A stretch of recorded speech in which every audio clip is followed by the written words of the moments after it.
प्रेमाची गोष्ट या मालिकेच्या येणाऱ्या प्रोमोमध्ये आपल्याला पाहायला मिळणार आहे आणि ते म्हणजेच की हर्षवर्धन मिहिकाबरोबर लग्न करण्याचा विचार करत असतो. मिहिका त्याला खूप आवडत असते आणि म्हणूनच तो मिहिकाला फोन करत असतो आणि म्हणत असतो की मिहिका, तू येणार आहे ना, ती रूम डेकोरेट करणार आहे ना, तुझ्या लग्नासाठी तू जशी रूम डेकोरेट करणार होती ना तशीच करायची आहे. सावनीला मला सरप्राईज द्यायचं आहे. लगेचच मिहिका म्हणत असते, जिजू मी येऊ शकणार नाही.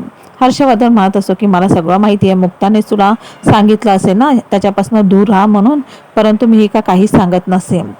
हर्षवर्धन म्हणत असं, बरं ठीक आहे, परंतु आहे ना मला असं वाटतं की सावनीबरोबर मला लग्न करायचं आहे आणि तो रूम तुझ्या पद्धतीने मला तो डेकोरेट करून घ्यायचा आहे. प्लीज ये ना. तो तिला इमोशनल ब्लॅकमेल करायला सुरुवात केलेली असे. मिहिका आता तयार झालेली असते. त्याने असं देखील सांगितलेलं असं, ही गोष्ट फक्त तुझ्यात आणि माझ्यातच राहणार आहे.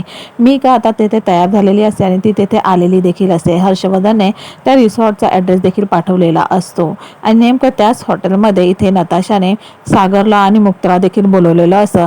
तिने देखील तिचा प्लॅनिंग सगळा सांगितलेला असतो की आपण हर्षवर्धनचं सगळं रेकॉर्डिंग वगैरे करूया. व्हिडिओ रेकॉर्डिंग केल्यानंतर आपण मग तो जो पुरावा आहे तो सावनीला दाखवूया, म्हणजे सावनी त्याच्यासोबत लग्नच करणार नाही.